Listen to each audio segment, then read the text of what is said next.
One of the political strategists who supports the current administration said that they intentionally use a flood the zone media strategy, so you're so overwhelmed with the headlines that you can't keep up. Well, there was one recent headline that caught my eye, and just like all the others, it was quickly doused and overwhelmed by many others. Until about 2 to 3 days later, I learned that the first headline was either the most prominent or the first one to be announced. So what am I talking about? I'm going to explore the paused or terminated or canceled federally funded projects in largely, quote, blue states or, quote, Democratic districts. Many of these projects were funded by federal grants, so of course I had to learn more. That's what I'm covering in this episode of Federal Grants Explained. Thank you for joining us for the podcast. Stick around. I'll be right back.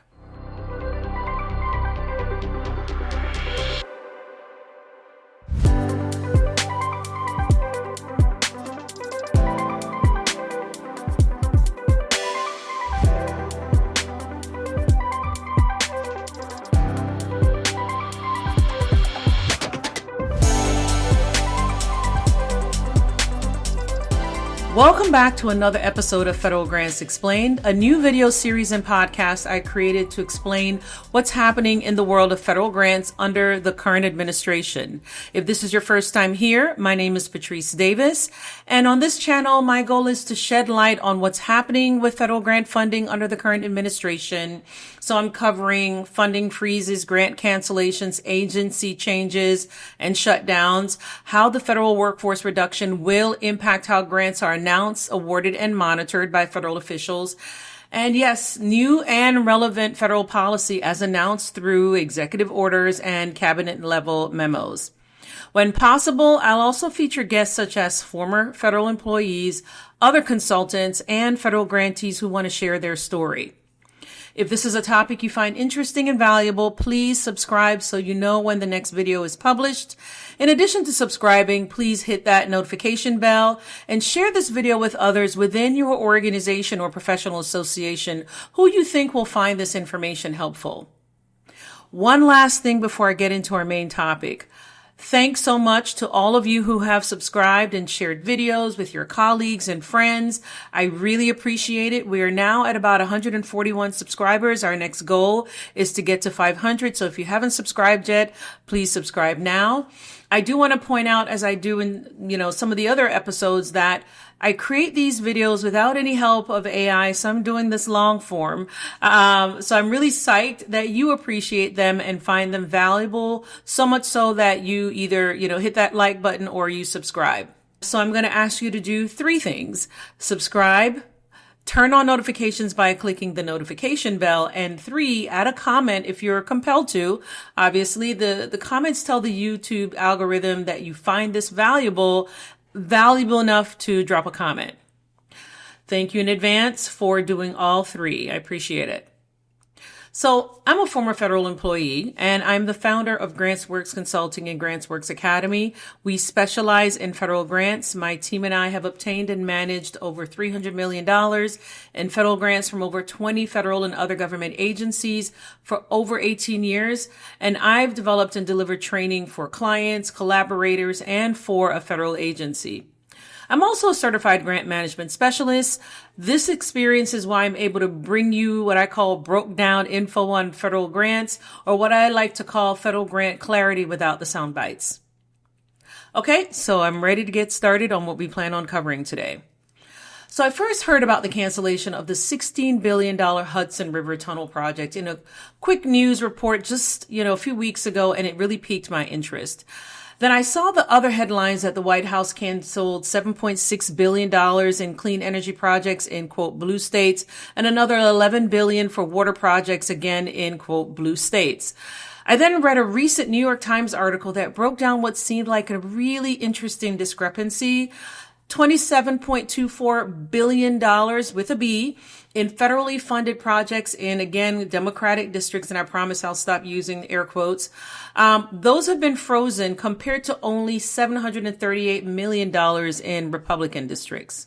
So, as reported by the New York Times, weeks into the government shutdown that we're still in, by the way, as I record this on Thursday, November 6th, the Trump administration froze or canceled nearly $28 billion.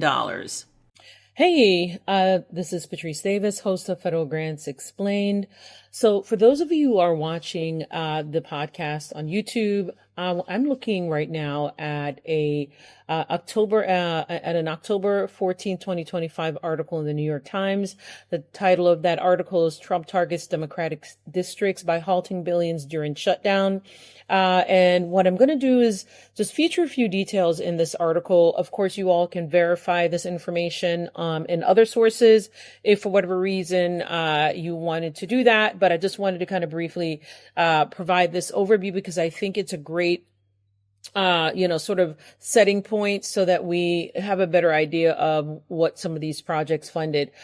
So one of the things that I thought that was really interesting is, of course, they pointed out right off the bat that 2 weeks into the government shutdown, the administration has frozen or canceled nearly $28 billion that had been reserved for more than 200 projects, primarily located in Democratic-led cities. They go on to provide a breakdown of the amount that were in Democratic-led districts versus Republican districts. And then I wanted to point out something that was very, very interesting. They did, of course, map these. As you can see, they, did a really good job of mapping where in the U.S. Many of these projects were going to be or had already started.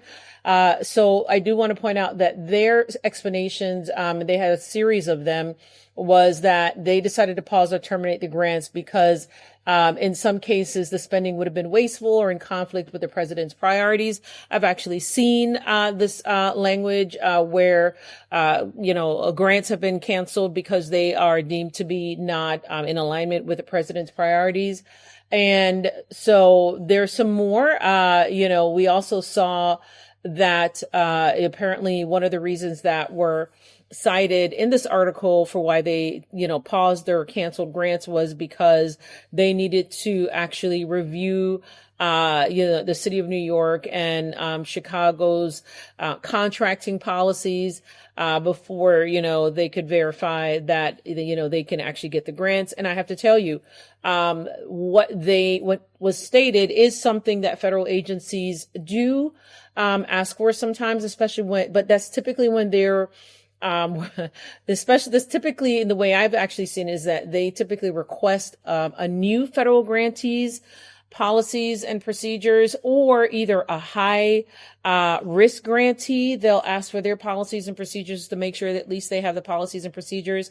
I have not seen anywhere where, either the city of Chicago or the city of New York are considered to be high risk grantees, or if there was some kind of issue with their contracting, or there was some kind of finding around their contracting, their grant funded contracts, or any contracting really. So I just wanted to point out that was a reason given as well. So I do want to keep moving down on this article because this is where they break down about 95 rows of grants per district. And as you can see here, in the New York's 10th district, 12 grants totaling $17.84 billion. And it keeps going. It goes on for quite some time. You can actually come and search for your district. So by the way, to search, you would do NY-010. Typically, that's how you do it. When you're searching, it's the two letter state and then 010, a 3-character district number. I'm not sure if that's how they are going to allow the search to be done, but that's how it's typically done, especially when we are doing things for federal grants. I do want to go ahead and just kind of really close this up and point out that they do talk about the Hudson River Tunnel project, which was a huge project. And what they were trying to do, as it says here, is that, New York and New Jersey basically were trying to repair a roughly 115-year-old passage from damage wrought by Hurricane Sandy while improving rail capacity. And in Chicago, they were trying to do their own transit upgrades, including an extension of its rail system into the South Side, with groundbreaking planned to happen in 2026.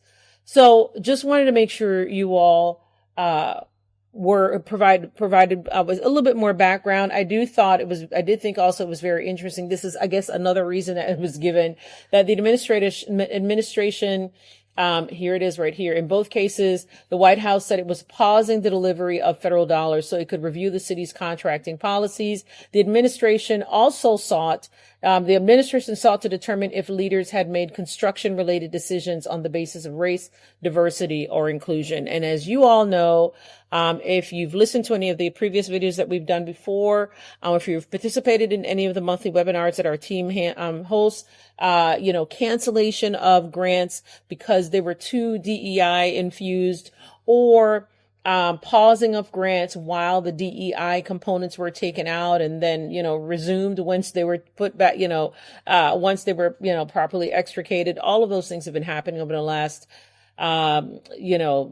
I would say 7 to 8 months. And so I'm not surprised to see that here. But I just wanted to point this out. You can come and take a look at this article, and, learn a little bit more. Again, 223 energy related projects in 16 states, 14 of which are led by Democrats, were cut. One of the things I have not done, and I'll go ahead and check that out myself, is see which ones of these were actually cut per what was in USAspending.gov, right? Were they just listed there and then the cuts were actually reflected in USAspending.gov? Then that would be very interesting if that's the case. Or were they cited and will be paused and or canceled eventually? But if they're paused or canceled now in USAspending.gov, again, that would be very, I guess would say very telling. That would be sort of, that would be kind of confirmation that these, pauses or cancellations actually did happen. And I'm sure there'll probably be some legal action around some of this, but I thought this article was a pretty solid overview. I'm going to pause now so that we can go back to the podcast and I can share some more details about 5 of the projects so you all can see, what some of these projects entailed. All right. Bye. During this episode of the podcast, I'm going to summarize 3 of those projects so you can get a better idea of what the grants funded, the number of jobs impacted, what the long-term goals of each project were, and where possible, I may even be able to point to the exact federal grant that funded the project. Now I want to, definitely take a deep dive into that first project, the Hudson River Tunnel project, the one that really piqued my interest and had me go down this rabbit hole of finding out more about federally funded, many of them federal grant funded infrastructure projects. So the Hudson River Tunnel project is known as the largest U.S. infrastructure project. It is a $16 billion project that's actually 5 projects in one. It had bipartisan support in both New Jersey and New York. The current president apparently has vowed to end the Gateway Tunnel project that was funded to expand train service between New York and New Jersey in an area known as the nation's busiest rail corridor. I've been on that corridor. I've been exactly in that area, and it really is extremely busy. And once I describe some of the project details, you'll understand why it's so important. The project was or is planned to create a new rail tunnel, rehabilitate the existing 115-year-old pair of tunnels under the Hudson River. It was set to build 9 miles of new passenger rail track with a 2-tube tunnel and was scheduled to be completed by 2035. The tunnel repair was expected to be completed by 2038. In fact, according to reports, hundreds of workers were already working on the project as of October 17th. And on a recent interview on Fox News, President Trump announced that he cut the project. In fact, his exact words were, "The project is going to be dead." It's pretty much dead right now. This is after it's been reported that the president wanted to send a message to Senate Minority Leader Chuck Schumer of New York. In fact, his exact words were also, "Tell him it's terminated." So I found a July 2024 announcement on the U.S. Department of Transportation website announcing the $11 billion in grants and financing for the project. I did say it's a $16 billion project. There are different types of funds that are kind of blended to bring us to that $16 billion amount. But I'm going to tell you about the $11 billion that was found on the U.S. Department of Transportation's website. To clarify again, that $11 billion in funding is from $6.9 billion in funding from the Capital Investment Grants Program. So again, $6.9 billion in grants, and then $4.1 billion in railroad rehabilitation improvement financing loans through the Department of Transportation's Build America Bureau. But wait a minute, there's more. The project is also funded by $3.8 billion from the Federal Railroad Administration from the fiscal year 2022 to 2023 Federal State Partnership for Intercity Passenger Rail Program for the Northeast Corridor Program. $1 billion through Amtrak annual grant funding, $25 million from the DOT's Rebuilding America Infrastructure with Sustainability and Equity, which is called the RACE program, and $292.1 million through the Department of Transportation's 2022 Mega Grant Program for the Hudson Yard Concrete Casing Phase 3 project. So that's a lot of braided funds that went into making this project a reality. So that's a grant, loan, and it seems obviously other types of funding mechanisms that were, again, braided together to make this project a reality. So as of October 2023, the day I wrote this script, the grant funding I saw on an official government website does not show that the grants were terminated. This is especially interesting because apparently a few senators and representatives from New Jersey have been asking the DOT, again, the Department of Transportation, for an update, and there has been what one of them described as complete and utter silence from the administration about the Gateway project. So again, billions of dollars for a huge infrastructure project, the one called the largest in the U.S., that funds a number of separate projects within it, and that obviously employs thousands of people, has been threatened to be terminated or canceled or frozen, whatever the term is. And then the federal agency that awards the funds to, the funded entity is not responding to any requests from representatives from New Jersey. And I'm not sure if people are reaching out to them from New York as well. So just sharing some insight on the way that they are using the threat of cancellation, and then of course not responding to any questions or any questions about the project, and using sort of that silence and the threats to get folks to do what it is that they want them to do, or punish them because they are from a quote blue state or Democratic district. So again, a multi-billion-dollar project that would fund 11,000 construction jobs at 5 gateway projects, modernize a 115-year-old infrastructure, lead to rail expansion, and I'm sure many more improvements are on hold because of what the president says, that the DOT has yet to confirm. So is this a political game for leverage in the shutdown fight, or will this eventually lead to actual grant cancellations? Tell me what you think. I welcome your thoughts on this very, very interesting approach. But just wanted to start off with that particular project, but I'm now going to move on to the next 2 projects. There's more, many, many more, but I'll go ahead and feature just 2 more. And then, of course, in the New York Times article, you will see that there are quite a few other projects that have been on hold or canceled or whatever this situation is. I also want to point out that I'm recording this on Thursday, November 6th, and many of these articles were from early and mid-October, so maybe things have changed, but as things have want to do during this administration, but I'm going to report to you what I found as of 1 to 2 weeks ago. So the next project we're going to cover is the Cape Cod Bridges project. It was paused by the Trump administration, and that was a project that was funded by the U.S. Army Corps of Engineers. The total for the 2 projects was $600 million, with $350 million to the Sagamore Bridge and $250 million to the Bourne Bridge project. I also read that the state of Massachusetts had also committed more than $700 million in state funding to rebuild both bridges. The Cape Cod bridges are categorized as, quote, federally owned assets, and they carry millions of people each year from Cape Cod to the Massachusetts mainland. However, both bridges are approximately 90 years old and are considered to be, quote, functionally obsolete and nearing the end of their lifespan.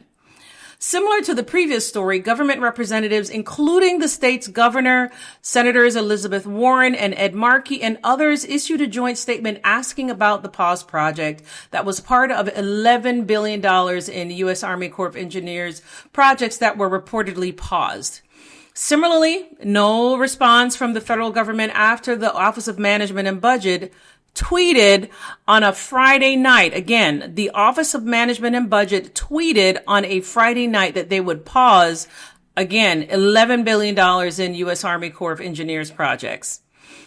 So I'm now going to move on to the final project that I'll feature during this episode. As you can tell, if you've listened to other episodes, they're typically longer. I intentionally decided to report on just these three projects to keep to, of course, share what I've learned, but of course, keep our episodes a little bit shorter. So the next project that we're going to feature is the ARCHES project, the Alliances for Renewable Clean Hydrogen Energy Systems project. According to a PBS News article, the Trump administration is canceling $7.6 billion in grants that supported clean energy projects in 16 states, all of which supported Democrat Kamala Harris. Of course, Office of Management and Budget again, OMB Director Russell Vought announced it via social media. His exact words were, quote, nearly $8 billion in green new scam funding to fuel the left's climate agenda is being canceled. Those were Russell Vought's words. And I highly recommend, if you haven't heard about Russell Vought and his position, his very powerful position right now in the U.S. government, I highly recommend you look him up. Last name is spelled Vought, so maybe Vought as in bot, but definitely check out and learn more about him and his position and some of the things that he's done to really sort of lay out his position on how the government should operate.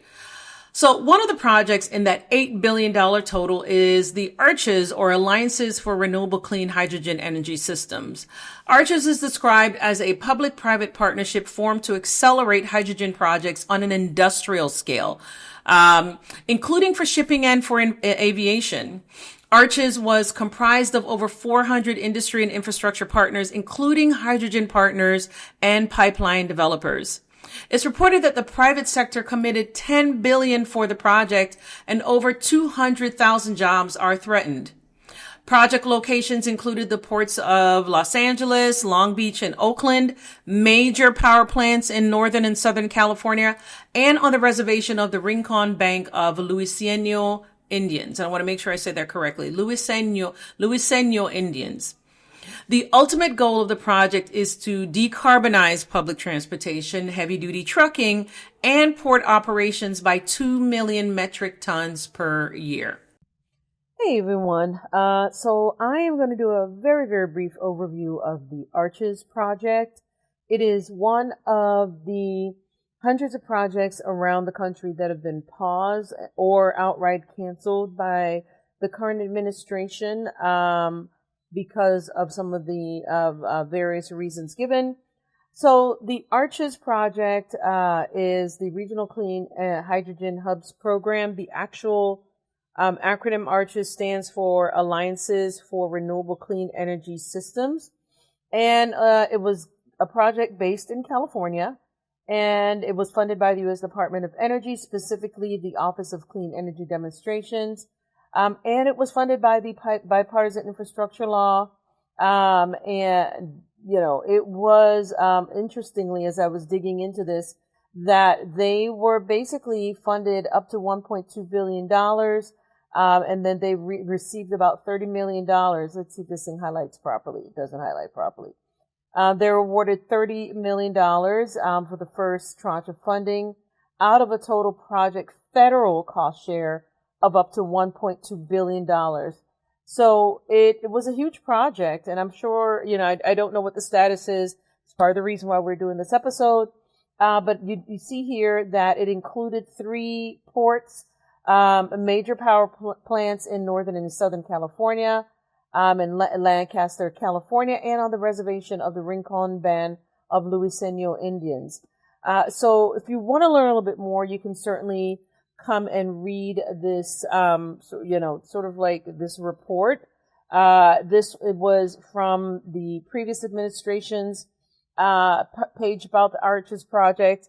Whenever I'm reading and preparing for our episodes, one of the first things that I do is I look at, news that may be coming out of the administration about why something may be terminated, canceled, or paused, or why there may be some issue with DEI or something. I look at what the current agency may have released, and then I compare it to what the previous administration said about the very same thing. And it's interesting to see some of the different language that's used to describe some things. So I'm going to end by just pointing out that, which I thought was really interesting, is that the ultimate goal, let's see if this highlights, it doesn't highlight properly. The ultimate goal of this project is to decarbonize public transportation, heavy duty trucking, and port operations by 2 million metric tons.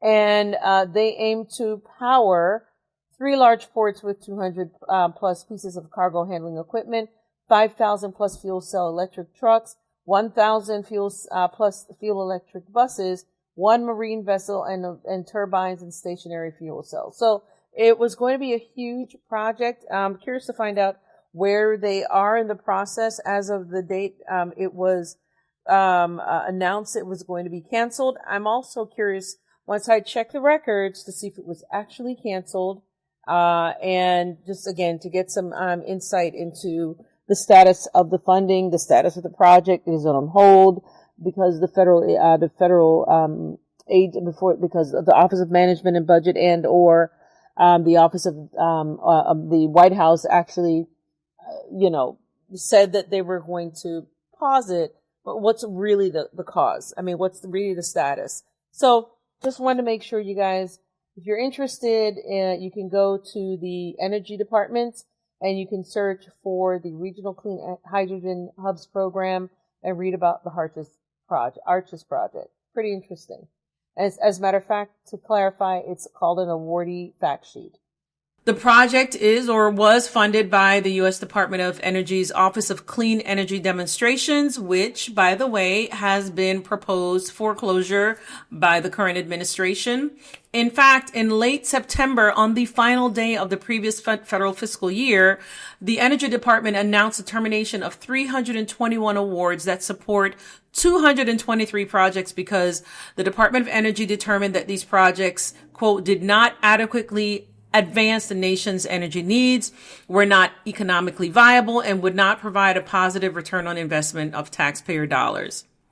By the way, not all of the awards were administered or managed by the Office of Clean Energy Demonstrations. Some were funded by the EERE, Grid Deployment, by ARPA-E, and other offices.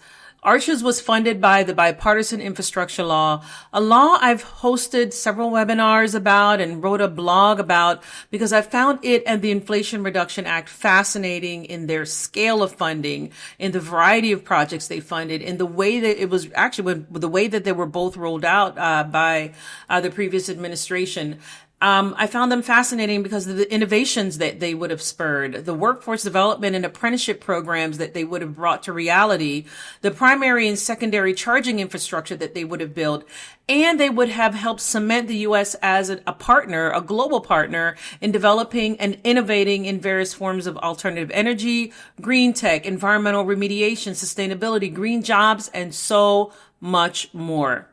So I digress a little, but much more on that in another episode.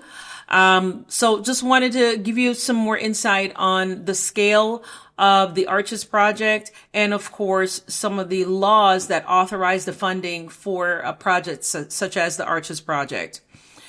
So what's the status of the Arches Project? As of early October, The administration said it canceled its $1.2 billion commitment to the Arches project. The organization was instructed to cease all activities related to the funded project.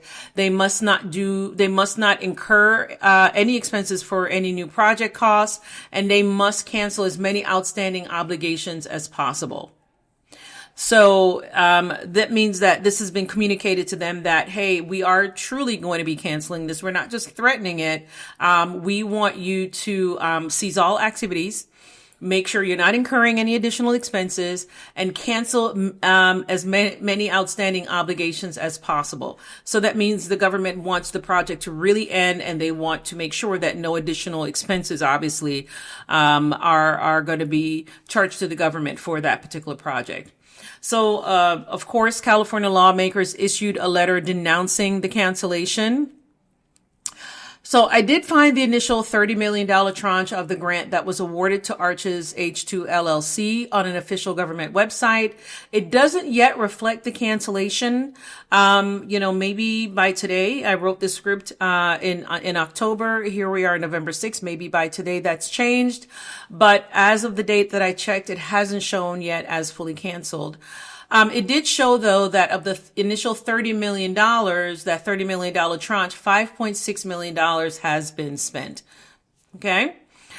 So these canceled projects in blue states phenomenon reminds me of something a team member at my company, GrantsWorks, recently said about grants. And she described grants as the invisible infrastructure behind much of the progress we make in this country. And I completely agree with her. While I described multiple infrastructure projects, physical infrastructure projects, there are so many more grant funded services such as homelessness prevention programs, sexual assault prevention or treatment programs, community gardens, workforce development programs, senior services, food banks, and just so much more. And federal grants fund many of these types of projects, and many of them have been canceled. And I need more of us to be aware of this. So when we start to see the fallout in 2026 and 2027, we are not surprised. And perhaps we have prepared to find ways to support our fellow humans through what will be difficult times. So that's the end of this episode of Federal Grants Explained. If you want to read more about the projects I described, resources and links that I use to create this episode can be found in the description below. If you found this episode valuable, please do 3 things. Press that like button, subscribe, share it with your friends and colleagues, and by the way, do that 4th thing, which is to add a comment.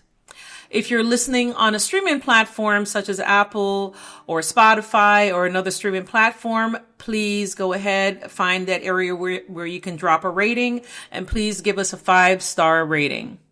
If there's a particular topic you'd like me to cover or something you'd like to add that I didn't cover, or even something I misrepresented or misreported, please drop it in the comments as well. I am open to, and I do read your feedback. So a little bit more about GrantsWorks. GrantsWorks is a grant consulting and training firm based in Atlanta, Georgia, that supports our clients as they find, obtain, manage, and comply with federal grants. We train your teams to manage its grants, help you identify compliance gaps, not just identify them, but address them. We help you monitor and modify award budgets, set up your financial management systems, develop required written policies and procedures, and become single audit ready. You can learn more about me and about GrantsWorks, of course, in the video description below. Also, check out the links in the description to learn about GrantsWorks Academy, including the Federal Grant IQ training series. This is a 3-module video-based and highly rated training that helps you understand federal grants, how they're awarded, about some of the systems used by federal grantees, and about grantees' audit, reporting, record retention, monitoring, and budgetary responsibilities. By the way, the training is certified by CFRE, so that's Certified Fundraising Executive, by GBCI, that's Grant Professionals Certification Institute, and pretty soon we'll be able to share another certification, one we've been working on now for several months, and we're really, really excited when that does come through to be able to share with our community that we have yet another organization that's going to certify that training program so that they can get additional continuing education education units or CEUs. Again, I'm Patrice Davis. Thanks for watching or listening to the Federal Grants Explained podcast. Until the next episode, goodbye.